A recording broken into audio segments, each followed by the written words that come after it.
养生侃侃而谈，健康如约而至。我是你们的好朋友木子。相信很多人对幽门螺杆菌并不陌生，它呢是存在于胃里的一种细菌，对胃部的伤害很大。那怎么知道胃里有没有幽门螺杆菌呢？若身体出现3种表现，就要小心了。第一种，出现口臭。很多人出现口臭呢，第一反应是患上了口腔疾病，其实胃里有幽门螺杆菌也可能会导致口臭出现，并且呢刷完牙也很难去除，这时最好及时就医。第二种，胃胀胃酸。日常生活中很多人呢经常会出现胃胀胃酸的情况，其实这也可能是感染了幽门螺杆菌，最好呢多多注意。第三种，胃痛。如果胃里有幽门螺杆菌，那么就很容易损害我们的胃黏膜，导致胃痛出现。如果上面3种表现出现一个，也要多多注意。那平时该如何预防幽门螺杆菌呢？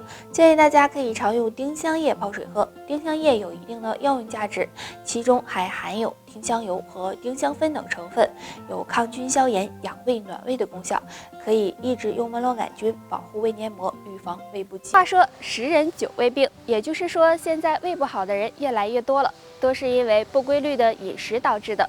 那我们平时该怎么养胃呢？下面教大家一个小方法，这个方法就是敲打大陵穴。大陵穴属手厥阴心包经，在我们手掌横纹的中点处。胃不好的朋友可以将双手手腕处的大陵穴相互对敲，这样每天敲打3到5分钟即可。大陵穴对应的我们的脾胃，被称为人体的健胃消食片，所以经常这样刺激大陵穴，可以帮助健脾和胃，提升胃动力，对受损的胃黏膜也有一定的修复作用。每天坚持敲打2到3遍，能让脾胃慢慢的好起来。好胃是养出来的，所以日常生活中要好好的养护胃部，平时多注意饮食，远离辛辣刺激油腻的食物。吃饭的时候不要吃得太饱，3餐定时定量，多吃一些养胃食物，比如小米、荞麦、核桃等。再时刻保持一个好的心情，这样脾胃也会越来越好。有肠息肉的人越来越多了，而且经常被人们忽视。那当肠道长出息肉时，身上会有哪些表现呢？第一个，腹部异常疼痛。如果肠道出现息肉，那么可能会出现腹部异常疼痛的情况，而且那种坠痛感和绞痛感是我们往往接受不了的，所以大家要提高警惕。第二个，放屁次数增多。日常生活中很多人会出现放屁次数增多的情况，往往不以为意，其实这可能是肠道菌群失调引起的，也可能是肠道出现了息肉，大家也要引起重视。第三个，排便时出血。如果痔疮比较严重的人，排便时会出现出血的情况，但如果不是这种情况，也可能是肠道出现了问题，要小心是肠息肉找上门了。肠息肉的危害很大，所以大家一旦发现，及时的进行治疗，以免给身体造成炎症。好不好看脾胃，学会2个小动作，脾胃健康人长寿。动作1，按摩肚脐。大家可以平躺，然后将双手重叠的放在肚脐上，进行顺时针旋转，每次按摩5分钟左右，可以早晚各按摩1次，或者呢2个手放在肚脐两侧，这样上下来回的搓动，感觉肚脐发热为止。经常这样按摩肚脐周围，可以帮助健脾和胃，补益气血。经常感觉胃痛、胃胀、消化不良的人，可以试着做一做。动作2，蹲马步。自然站立，2脚分开一定的距离，然后下蹲，脚尖向前，保持平行，膝盖分开朝向左右两侧，大腿与地面保持平行，双手握拳放在腰部两边，腰背挺直，目视前方。这样坚持2、3分钟，有很好的促进肠胃蠕动，帮助消化的作用，对强健脾胃也有一定帮助。除了上面的这2个小动作外，平时还要有规律的饮食，细嚼慢咽，吃东西也要注意，可以适当的多吃一些粗粮，还有饭后出去散步，这些都有助于增强脾胃功能，对保养脾胃都有很好的作用。俗话说，千寒易除，一湿难去。体内如果有湿气的话，会给身体造成很大影响。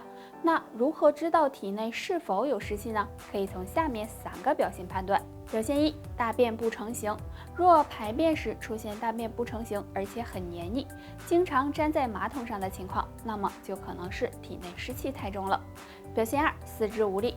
如果经常感觉到四肢无力，身体很疲惫，而且还没有精神，这也是体内湿气重的一种表现，需要及时的祛湿。表现3，食欲下降。当体内有湿气的时候，人的胃口也会下降，看到什么都不想吃。如果出现这种情况，也需要及时调理。若要出现上面这3种表现，就要抓紧祛湿了。那下面教大家一个简单的小动作，可以帮助排出湿气。这个动作很简单，自然站立，然后将自己的右脚抬起来，脚背绷直。用右脚的脚背去踢左腿的小腿部位，可以从小腿的肌肉开始，一直踢到脚踝，这样踢49下，然后再换左脚踢右腿，也是踢49下。这样踢腿可以刺激到承山穴，那承山穴有运化水湿、固化脾土的作用，所以经常这样踢腿可以帮助排出湿气，对身体健康有很。双脚分布很多内脏经络反射区，通过双脚我们是可以判断出肾脏的健康与否的。如果没有3种表现，说明肾脏还不错。先看脚趾甲。那正常情况下，我们的脚趾甲和手指甲一样，也是有月牙的。如果发现自己脚趾甲月牙很少或者数量很少，就可能是肾气不足了，体内缺乏营养物质，肾脏得不到滋养，这时就应该注意养肾了。再来看脚趾。小脚趾是足少肾经的源头，如果小脚趾粗壮厚实，那么这是肾气充足的表现。但如果小脚趾瘦弱，就要小心肾气不足了，也要抓紧调理。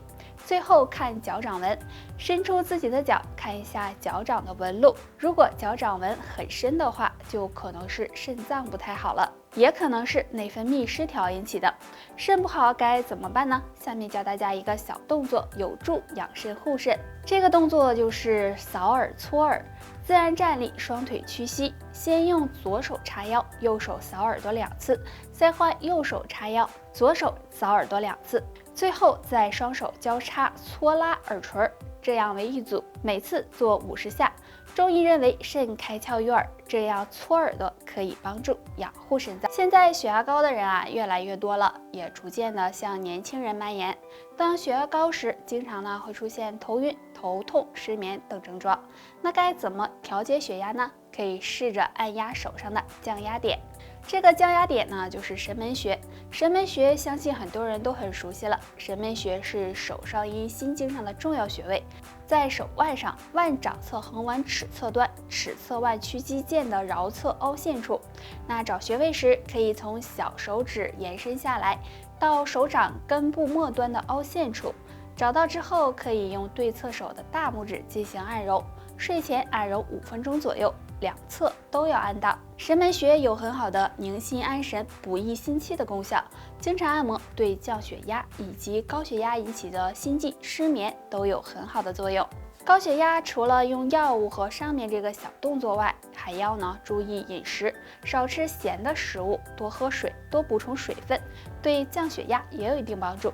还有保持一个好的心情，也可以预防血压升高。